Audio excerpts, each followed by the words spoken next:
The take every few years, a single stage commands the attention of billions of people at once. For the length of a tournament, a game becomes the largest shared spectacle on Earth.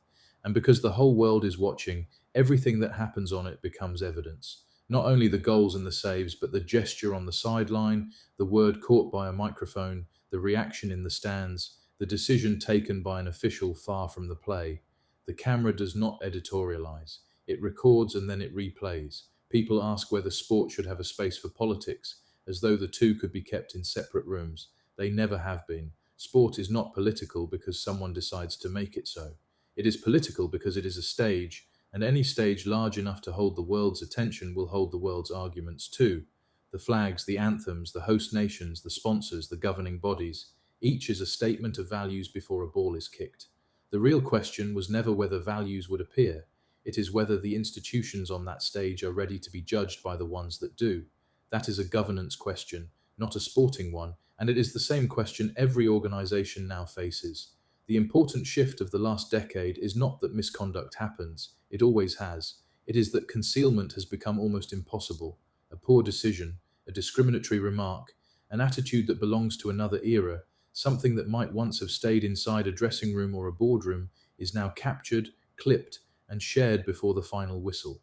The distance between an action and its audience has collapsed to nothing. In that environment, the old reflex of managing a reputation through what you say has quietly stopped working. Reputation is now governed by what you do at the moment of maximum scrutiny, because that moment is the one everyone sees. This is not a soft concern. By 2020, intangible assets accounted for roughly 90% of the market value of the S&P 500, according to Ocean Tomo, and executives themselves attribute an estimated 63% of their company's market value specifically to its reputation, in research by Weber Shandwick and KRC Research. Leaders are aware of the exposure. In Deloitte's global survey on reputation risk, 87% of executives rated it as more important or much more important than other strategic risks they face. Reputation is not the varnish on the asset, it is most of the asset. So can a team, a governing body, a company still get away with it?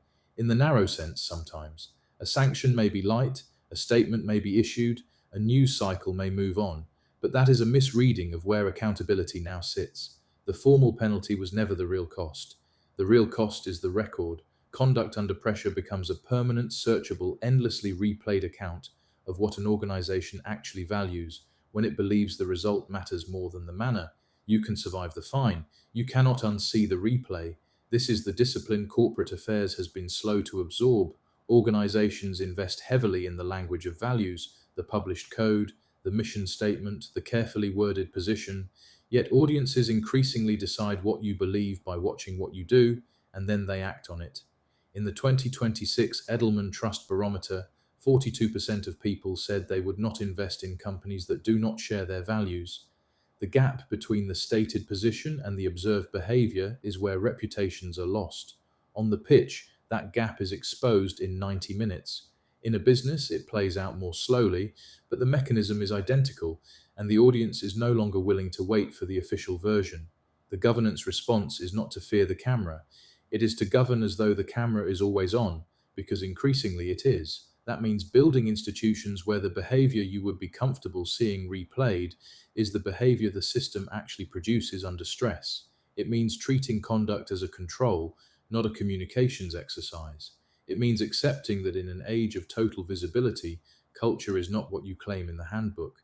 It is what survives contact with a moment that matters. A tournament ends and the trophy is lifted, but the footage does not retire.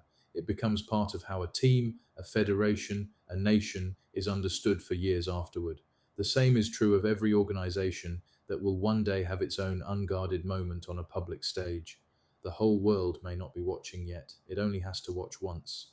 The Signal executives attribute an estimated 63% of their company's market value to its reputation. Weber Shandwick and KRC Research, The State of Corporate Reputation in 2020. The question: if your organization's conduct under pressure this year were replayed in front of the world tomorrow, would it confirm the values you publish or expose the distance between them? Sources and further reading: Ocean Tomo Intangible Asset Market Value Study 2020, Weber Shandwick and KRC Research. The State of Corporate Reputation in 2020. Deloitte Global Survey on Reputation Risk. 2026. Edelman Trust Barometer, Edelman G20, OECD Principles of Corporate Governance, OECD.